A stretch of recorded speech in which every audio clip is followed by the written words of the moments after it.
Hello विद्यार्थियों, मैं रंजीता कौर ज्ञान वर्षा चैनल में आपका स्वागत है। आज हम क्लास 10th की पाठ्य पुस्तक में से पाठ 2 संस्कृति का स्वरूप पढ़ेंगे। संस्कृति का स्वरूप, संस्कृति का सुंदर रूप या अपना रूप। संस्कृति का अर्थ समझते हैं कि संस्कृति किसी समाज का खान पान, रहन सहन, वेशभूषा, इसके अलावा वहाँ के उनके रीति रिवाज, प्रथाएं, परंपराएं और धर्म, दर्शन, साहित्य, कला, धार्मिक स्तर, ये सभी संस्कृति हैं। ये निबंध की विधा में ही लिखा गया है ये लेख, और इसको लिखने वाले वासुदेव शरण अग्रवाल हैं। इनके जीवन के विषय में जानते हैं। इनका जन्म मेरठ जनपद उत्तर प्रदेश के खेड़ा नामक गांव में सन 1904 में हुआ था और इनकी मृत्यु 1967 में हुई। इसके साथ ही इनकी लिखी और संपादित की गई लिखी जो रचनाएं, जो भी लिखा जाता है यह इनके द्वारा रचित है। और संपादित का अर्थ होता है एडिटिंग करना। जो भी लेख है या पुस्तकें हैं उसमें से व्याकरण संबंधी अशुद्धियां दूर करना, अनावश्यक वाक्यों को हटाना। ऐसे संपादित पुस्तकों में उरु ज्योति, कला और संस्कृति, कल्प वृक्ष, कादंबरी, मलिक मोहम्मद जायसी, पद्मावत, पाणिनि कालीन भारतवर्ष, पृथ्वी पुत्र, पोद्दार अभिनंदन ग्रंथ आदि प्रमुख हैं। केंद्रीय भाव किसी भी पाठ का सारांश होता है। और लेखक ने इस निबंध में बताया है कि संस्कृति शब्द बहुत ही व्यापक है, माने बहुत विस्तार से फैला हुआ है। इसे शब्दों में बांधा नहीं जा सकता और इससे जुड़े हुए कार्य तो बहुत अधिक अच्छे परिणाम देने वाले कल्प वृक्ष के समान होते हैं। संस्कृति मनुष्य के भूत, वर्तमान और भविष्य, इनके जीवन का भूत, वर्तमान, भविष्य का सर्वांगीण माने सभी तरह से विकास करती है और मनुष्य को पूर्ण बनाती है। उसकी पूर्णता का आधार है, पूर्णता की नींव है संस्कृति। मनुष्य का जीवन कभी रुकता नहीं है। एक पीढ़ी से दूसरी पीढ़ी, अर्थात अगर एक जनरेशन से दूसरी जनरेशन में आगे बढ़ता रहता है। उसी प्रकार संस्कृति का उत्तराधिकार, जिस प्रकार धन संपत्ति और संतान को प्राप्त होती है, आने वाली पीढ़ी को प्राप्त होती है, ऐसे ही संस्कृति से जुड़े हुए समस्त कार्य उस संस्कृति को संभालने की जिम्मेदारी आने वाली पीढ़ी की होती है। धर्म, दर्शन, साहित्य, ये सब संस्कृति के अंग हैं। संस्कृति को लेखक ने मन का मन, प्राणों का प्राण और शरीर का शरीर कहा है कि मन के लिए आत्मिक सुख, प्राणों के लिए जीवन है और शरीर के लिए शरीर कहा है। संस्कृति मन के लिए मानसिक विकास, शरीर के लिए शारीरिक विकास और प्राणों के लिए बौद्धिक विकास है। इसके साथ ही किसी भी राष्ट्र को संवर्धन करने का, उसे विकसित करने का, बढ़ाने का सबसे महत्वपूर्ण, सबसे शक्तिशाली साधन संस्कृति की तपस्या है, उसकी साधना, उसे समझना। इसलिए बुद्धि का संस्कृति को समझने के लिए और उसके अनुसार आचरण करने के लिए बुद्धि का संबल माने बुद्धि का सहारा लेना बहुत जरूरी है। नई और पुरानी संस्कृति का जहां मेल होता है, वहीं उच्च संस्कृति, श्रेष्ठ संस्कृति के लिए एक उपजाऊ भूमि तैयार होती है। उपजाऊ भूमि में ये उच्च संस्कृति तीव्रता से पनपती है। मनुष्यों के चरित्र मनुष्यों के लिए स्वयं मनुष्यों के द्वारा निश्चित किए जाते हैं। इसका अर्थ यह है कि मनुष्यों का एक समूह ये निश्चित करता है कि मनुष्य कैसा आचरण करेगा, और जब वह उस तरह का आचरण करता है तो सभी के द्वारा वो सफलता का, प्रशंसा का पात्र भी होता है और सफलता भी प्राप्त करता है ना। तो मनुष्यों के एक समूह के द्वारा सभी मनुष्यों के लिए, ताकि दूसरे मनुष्यों का शोषण ना हो सके, कुछ नियम बनाए जाते हैं। इसलिए हमें दुराग्रह से मुक्त होकर प्रत्येक वस्तु को, दुराग्रह माने अपनी बुरी हट, इसको छोड़कर प्रत्येक संस्कृति से जुड़ी हुई वस्तु को कसौटी पर कसकर देखना चाहिए और फिर अपनाना चाहिए। कर्म से डरा हुआ व्यक्ति जो परिश्रम करने से डरता है, वह विचारों के में उलझ कर रह जाता है और किसी भी नई संस्कृति, नई पद्धति को जन्म नहीं दे पाता, क्योंकि वो नए तरीके, नई संस्कृति को अपना ही नहीं पाता। इसलिए पूर्वकालीन, पूर्व प्राचीन संस्कृति में जो निर्माणकारी, जो हमें बनाने वाले तत्व है, विकास की ओर ले जाने वाले तत्व है, प्राचीन संस्कृति से हमें वही ग्रहण करने चाहिए। उन्हें लेकर हम काम में लगे, मेहनत करें, सोचें, समझें, विचारें और नई संस्कृति का निर्माण करें। अब देखिए, संस्कृति की प्रवृत्ति माने संस्कृति जो है उसकी आदत महाफल देने वाली होती है, और उससे जुड़े हुए कार्य तो एक छोटे से बीज से जैसे बड़ा सा वृक्ष बन जाता है वैसे ही होते हैं। संस्कृति के कार्य कल्प वृक्ष की तरह फल देने वाले होते हैं, और अपने जीवन की उन्नति, विकास और आनंद के लिए हमें संस्कृति की को समझना चाहिए, उसका गहन अध्ययन करना चाहिए, है ना, अपनी उन्नति के लिए, अपने विकास के लिए और आनंद, जीवन में आनंद रह सके, इसके लिए हम संस्कृति को की सुधि लेनी चाहिए, माने उसे उसका गहन अध्ययन करें, समझें, तब परखें उसको। आर्थिक कार्यक्रम, अर्थ से, धन से जुड़े हुए कार्यक्रम जितने आवश्यक होते हैं उससे कम महत्वपूर्ण संस्कृति संबंधी कार्यों का नहीं है। दोनों ही कार्य महत्वपूर्ण है, संस्कृति और आर्थिक। आर्थिक माने अर्थ, धन से जुड़े हुए कार्य, जैसे किसी देश का, किसी समाज का, किसी व्यक्ति का इनकम क्या होगी, है ना, उसकी आय क्या होगी, उसे कहाँ खर्च किया जाएगा और विकास के लिए कौन से कार्य किए जाएंगे, उस धन को खर्च करके किस तरह बचाया जाएगा, ये सब आर्थिक कार्यक्रम है। तो उतने ही महत्वपूर्ण संस्कृति से जुड़े हुए कार्य भी हैं। तो हर देश को, हर समाज को, हर व्यक्ति को उससे जुड़े कार्यों पर भी अपना ध्यान देना चाहिए। दोनों ही एक रथ के दो पहिए के समान है। मनुष्य के लिए संस्कृति क्या है? उसका संस्कार है, उसका आचरण है। संस्कार दोनों एक रथ के पहिए, दो पहिए के समान है। दोनों एक दूसरे के बिना अधूरे हैं। एक रथ पर एक पहिए पर रथ नहीं चल सकता, एक के बिना दूसरे की कुशलता नहीं है। जो भी उन्नत माने जो विकास कर चुके हैं, वैसे वो देश दोनों कार्यों को एक साथ संभालते हैं। वस्तुतः वास्तव में विकास का यही मार्ग है। मन को भुलाकर शरीर की रक्षा करना पर्याप्त नहीं है। माने शरीर तो तंदुरुस्त है, लेकिन जो मन है या शरीर में संस्कार नहीं है ना, वे व्यक्ति अज्ञानी रह गया, तो फिर ऐसी संस्कृति का, ऐसे शरीर का कोई महत्व ही नहीं है। संस्कृति मनुष्य के भूत, वर्तमान, भावी जीवन का सभी प्रकार से पूर्ण विकास है। मनुष्य का भूत, वर्तमान और भविष्य मतलब शारीरिक, बौद्धिक और सामाजिक तीनों तरह से विकास करती है ना। उसके भूत को और इसके साथ ही उसके भूतकाल को बनाती है।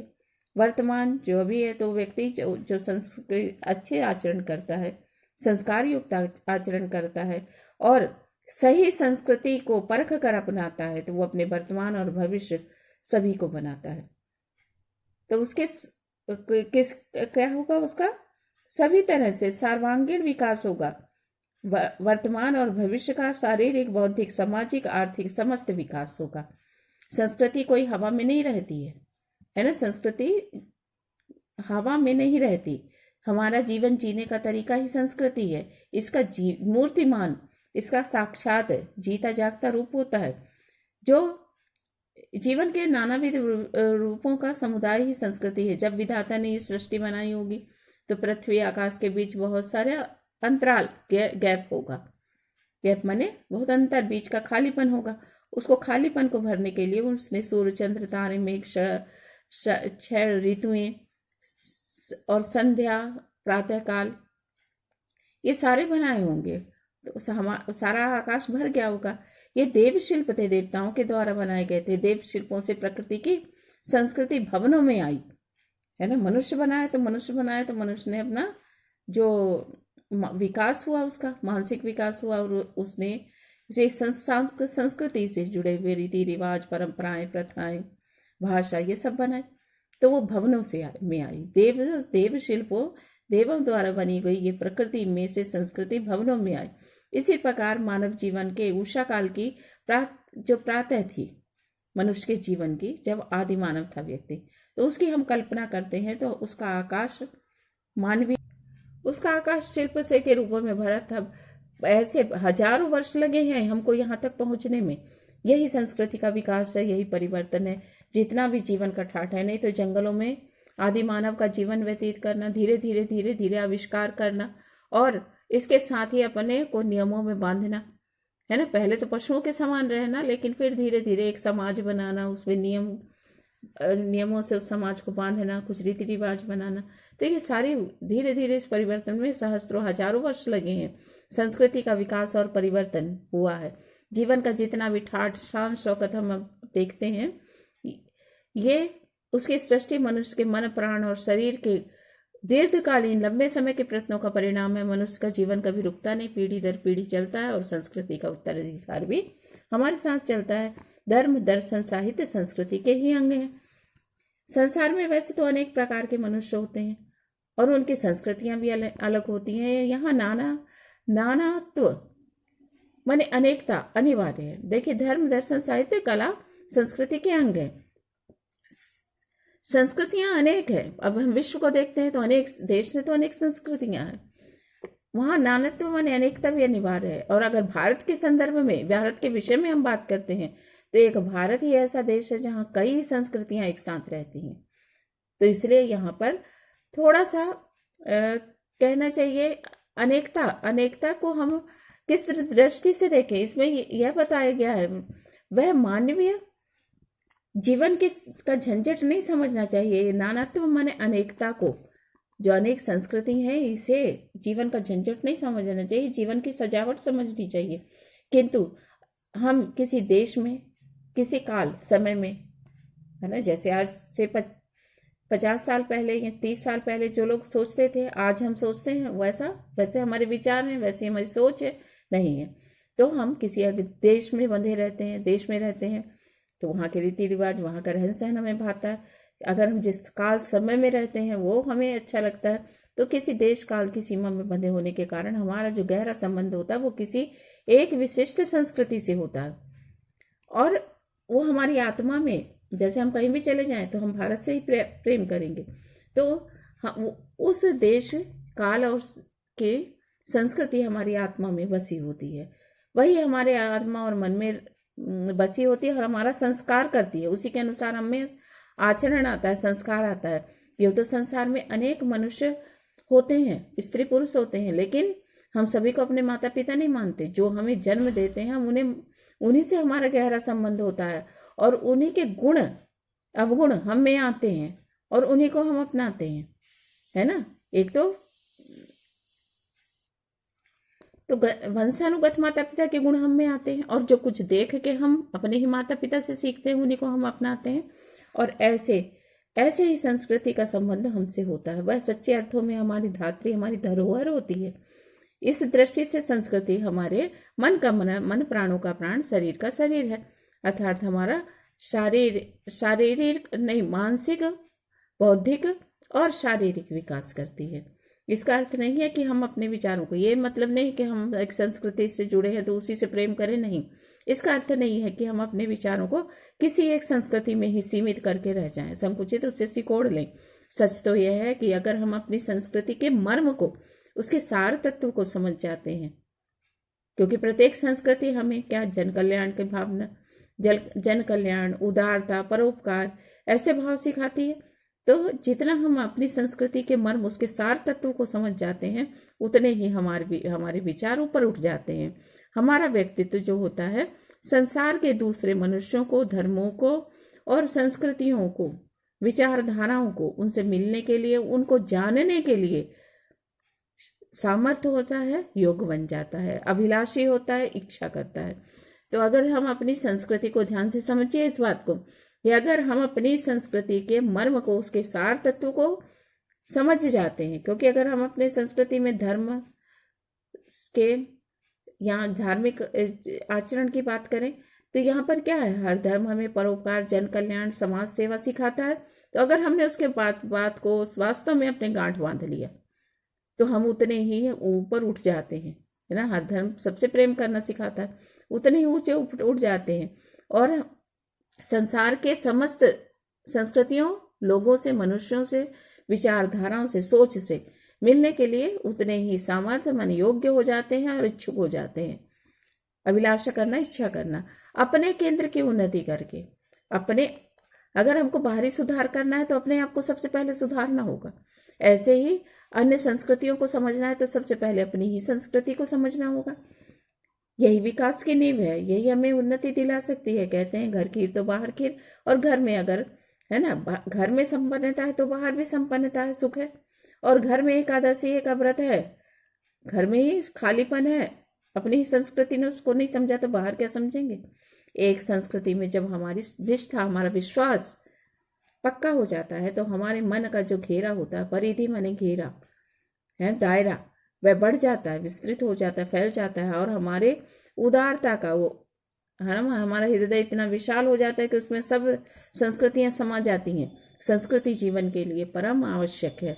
और राजनीति, जिस प्रकार हमने क्या देखा कि संस्कृति और आर्थिक कार्य दोनों एक रथ के दो पहियों के समान है।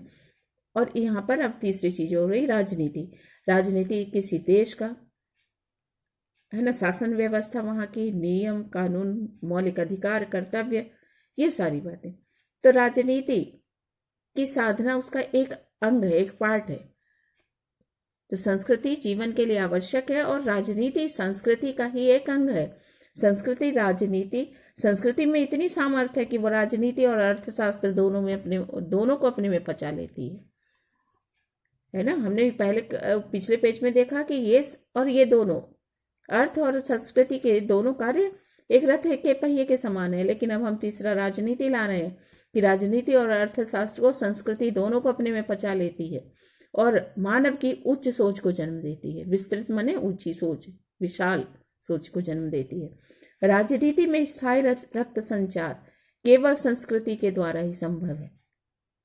हमेशा राजनीति में एक रक्त संचार माने उसमें एक एनर्जी बनी रहे, वो संस्कृति के प्रचार, ज्ञान और साधना से ही संभव है। और संस्कृति जीवन के वृक्ष को बढ़ाने वाला एक फल, जीवन को बढ़ाने वाला एक रस है। राजनीति के क्षेत्र में तो इसके गिने पत्ते ही आते हैं। राजनीति अगर पथ की साधना है, पथ है रास्ता, है ना, राजनीति केवल पथ की साधना है और संस्कृति उस पथ का साध है। तो इस पथ से अगर हम जाते हैं तो पहुंचेंगे आखिर कहाँ? साध्य तक, संस्कृति तक पहुंचेंगे। भारतीय राष्ट्र अब स्वतंत्र हो चुका है ना। प्रत्येक को अपनी इच्छा अनुसार जीवन जीने का हक है, पर अकस्मात सब नवीन रूप स्वतंत्रता का अपने आप गिरने वाला नहीं है। उसके लिए जानबूझकर निश्चित विधि से हमको प्रयत्न करना होगा। राष्ट्र संवर्धन का, राष्ट्र को आगे की ओर ले जाने का सबसे प्रमुख साधन है, सबसे शक्तिशाली साधन है उसका संस्कृति को समझा जाए, है ना, उसकी साधना करना, उसको परखा जाए, समझा जाए, ध्यान मनन किया जाए। उसके लिए बुद्धिपूर्वक, है ना, विवेक बुद्धि के साथ प्रयास करना होगा। और देश के प्रत्येक भाग में इसके लिए प्रयत्न आवश्यक है कि सभी लोग संस्कृति को समझने का, है ना, जो विकास की ओर ले जाए, ऐसी संस्कृति को समझने का प्रयास करें। इस देश की संस्कृति की धारा बहुत ही प्राचीन काल से चली आ रही है। उसमें प्राण तत्व है माने जीवन देने की शक्ति है। उसे लेकर हम आगे बढ़े। और जो प्राचीन संस्कृति में जड़ भाग है, जो हमारे पैरों में जंजीरें बांध देता है, विकास की ओर बढ़ने नहीं देता, ऐसे गुरुतर माने बड़े बोझ को हमको उतार कर फेंकना होगा। नहीं तो हमारे गति में, हमारी चाल में, हमारे विकास में अड़चन उत्पन्न हो जाएगी। निरंतर आगे बढ़ते रहना, चरावेती की धुन राष्ट्र के चकों में चलती रहनी चाहिए, है ना। इसी तरह प्रकाश, ज्ञान का प्रकाश बढ़ेगा। नहीं तो प्राणवायु के कपाट, प्राणवायु माने जो जीवन देने वाली वायु, ये ऑक्सीजन, ये बंद हो जाएगी। और ऐसा ना हो कि, है ना, हमें जागरूक रहना होगा। ऐसा ना हो कि हमारा मन जो है परकोटा अपने स्वार्थ की चादर ओढ़कर अपनी ही रक्षा का प्रयास करे। जहाँ नए और पुराने का मेल होता है वहीं उच्च श्रेष्ठ संस्कृति के लिए उपजाऊ भूमि तैयार होती है। प्राचीन काल में पुराने और नए ऋषि दोनों के विचार बिल्कुल नहीं मिलते थे, लेकिन फिर भी वे ज्ञान के को, है ना, दोनों नए और पुराने संस्कृति या दोनों नए और पुराने ऋषि अपने ज्ञान की अग्नि की उपासना करते थे। यही हमारे जीवन का सत्य है, हमारा सत्य हमेशा रहने वाला सत्य है। और देखिए, ये इतना महत्वपूर्ण है नहीं, बस बुद्धिमान दोनों ही बातों को कसौटी पर कसते हैं और फिर परखते हैं, है ना। नई और पुरानी संस्कृति, नए और पुराने विचारों में को दोनों को कसौटी पर कसते हैं। और जो स्वयं विचार करने में आलसी होता है, परिश्रमी नहीं होता, कामचोर होता है, वह किसी निश्चय पर नहीं पहुंच पाता। इसके लिए मन में निश्चय करने की बुद्धि होनी चाहिए। और अगर ऐसा है कि मन में निश्चय करने की बुद्धि है, तो ऐसे लोगों के ही विचार प्रसन्न और साफ सुथरे रहते हैं।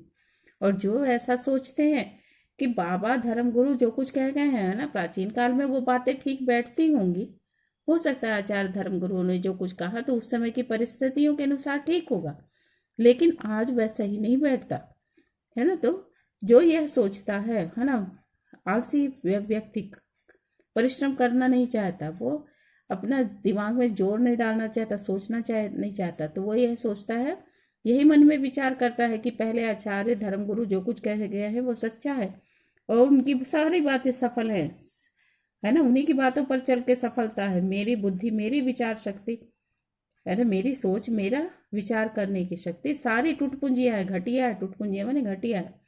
ऐसा बाबा वाक्यम प्रमाण के ढंग से सोचने वाले मनुष्य केवल आत्महनन का मार्ग अपनाते हैं। आत्महनन माने आत्महत्या जैसा मार्ग अपनाते हैं जो ये सोचते हैं। ये प्रश्न का उत्तर है। ये भी मनुष्यों के चरित्र, मनुष्यों के समूह की, जैसे प्राचीन काल में क्या था, आदि मानव लोग, है ना, एक दूसरे को मारते थे, लड़ते थे, है ना, साथ भी रहते थे। लेकिन मनुष्यों के चरित्र में धीरे धीरे मनुष्य ने उनके समाज ने प्रोग्रेस की, विकास किया, फिर नियम भी बने सबकी सुरक्षा के लिए, तो सभी मनुष्य सुरक्षित जीवन जी सकें, इसलिए मनुष्यों के समूह के द्वारा कुछ नियम निश्चित किए जाते हैं, है ना। ये मनुष्यों की ही रक्षा के लिए बनाए जाते हैं। यदि कोई बुद्धि आलसी विचारों का व्यक्ति, है ना, ऐसे ही आलसी दरिद्री बनकर दरिद्रता की पतवार लेकर आगे बढ़ता है, तो वो कभी भी महान पुरुषों के चरित्रों को नहीं पा सकता, है ना। जो ऊंचा विचार करने की क्षमता रखते हैं, ऐसे लोगों के तक पहुंच ही नहीं पाती उसकी सोच, है ना। जो महापुरुषों के विचार हैं वो अथाह हैं। अथाह माने जिसकी कोई था नहीं है, था गहराई नहीं है जिसकी कोई, और जिसका कोई अंत नहीं है ना। जो लोग जिस प्रकार, ये भी प्रश्न का उत्तर है कि जिस प्रकार हम अपने मत को, अपने विचार को पक्का समझते हैं, पक्का माने सही समझते हैं, वैसे ही दूसरे का मत या विचार हो सकता है। अब दोनों में से किसकी बात कही जाए, इसलिए दोनों ही को, अपनी और दूसरे की बात को,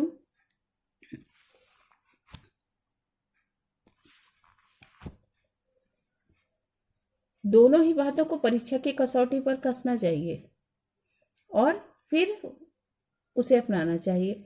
हमें दुराग्रह से मुक्त होना चाहिए। दुराग्रह माने बुरी हट, कि मेरी ही संस्कृति, मेरा सोच, मेरा विचार ही श्रेष्ठ है। ऐसे दुराग्रह, जो गलत हट है, जिद, उसको छोड़कर प्रत्येक वस्तु को परीक्षा की कसौटी पर कसना चाहिए, फिर अपनाना चाहिए।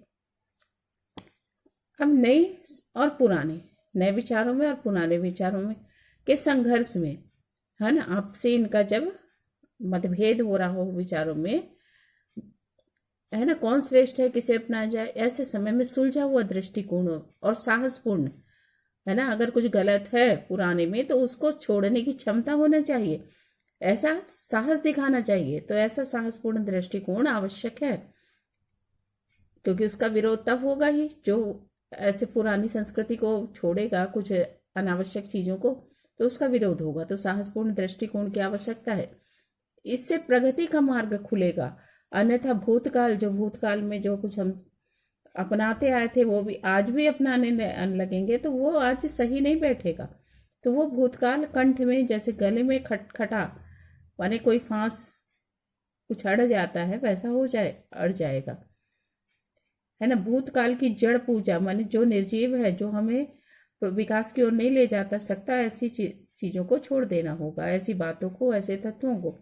हमें भूतकाल रूढ़ियों से ऊपर उठकर, है ना, भूतकाल की रूढ़ियां परंपराएं हैं, प्रथाएं हैं, उनसे ऊंचा उठकर नित्य अर्थ आज हमारे क्या काम आ सकता है, क्या विचार सही हो सकता है, उसको ग्रहण करना होगा।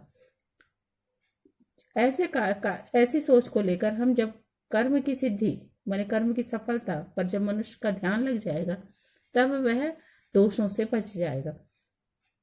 अब ये भी प्रश्न है कि कर्म से भयभीत व्यक्ति विचारों की उलझन में फंस कर रह जाता, जो सोचना विचारना समझना नहीं चाहता, जो कुछ चला आ रहा उसी को अपना लेना चाहता है। तो जब कर्म से भयभीत व्यक्ति केवल विचारों की उलझन में फंस कर रहता जाता है, वह किसी नई पद्धति, नई जीवन के तरीके को, पद्धति माने तरीका, और नई संस्कृति को कभी जन्म नहीं दे पाता। अतएव आवश्यक है कि प्राचीन काल संस्कृति के निर्माणकारी तत्व, निर्माणकारी माने बनाने वाले तत्व को लेकर हम कर्म में लगे, काम में लगे और नई संस्कृति का निर्माण करें। अब नए और पुराने के बीच खाई बन जाती है अगर इनके बीच आपस में विरोध होने लगता है।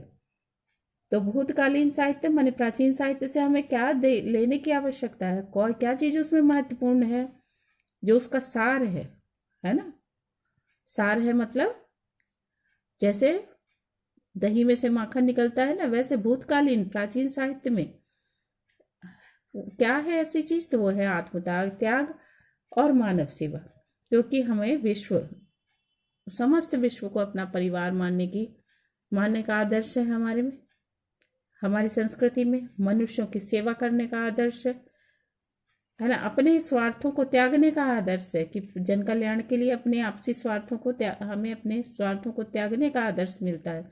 तो भूतकालीन साहित्य से हमें त्याग माने अपने स्वार्थों का त्याग, आत्मत्याग और मानव सेवा का आदर्श ग्रहण करना चाहिए। और यही जो विश्व के सभी संबंधों के लिए एक नियामक है ना, एक निर्णयात्मक दृष्टिकोण होगा, नियमों में बंधा हुआ। हमें उच्च आदर्श वाले, उच्च आशय लाने, उच्च अर्थ देने वाले धार्मिक सिद्धांतों को मथना होगा, है ना। ऊंचा आशय अर्थ देने वाले धार्मिक सिद्धांतों को मिला लें और उसको मथें, तो जो सार होगा, है ना, उसे ग्रहण करना होगा। धर्म या अर्थ संप्रदाय मत विशेष का आग्रह करना नहीं है कि हम हमारे धर्म और अर्थ के अनुसार हम उसमें रूढ़ियां जो है, हर एक की प्रथाएं, परंपराएं, रहन सहन, तरीका, रीति रिवाज, ये सब भिन्न हो सकती हैं और होती ही रही हैं, रहेंगी भी। लेकिन समस्त धर्मों का मथा हुआ सार है कि प्रयत्न पूर्वक प्रयास करके अपने आप को, अपने धर्म को, अपने समाज को, अपने देश को ऊंचा उठाया जाए, है ना। एक अच्छा प्रयास, अच्छी सोच, है ना। जीवन में जब ऊपर उठाने वाले नियम हमारी आत्मा में बसने लगेंगे, तभी सही धर्म समझना चाहिए, जो इंसानियत मानवता का धर्म है। तब वही धर्म का सच्चा प्रारंभ है, स्टार्टिंग है। अगर प्रयत्न पूर्वक हम अपने आप को ऊंचा उठाएं, तो जीवन में ऊंचा उठाने के नियम बनेंगे और ये नियम हमारी आत्मा में, हमारी सोच में बसने लगेंगे, तभी धर्म का सच्चा है ना, आरंभ मानना चाहिए। साहित्य, धर्म, दर्शन से जो कुछ भी मूल्यवान उचित सामग्री मिलती है, उसको लेकर हम जीवन के लिए ग्रहण करें। यही सांस्कृतिक कार्य के लिए उचित दिशा है और उचित उपयोगिता है।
गॉड ब्लेस यू बच्चों।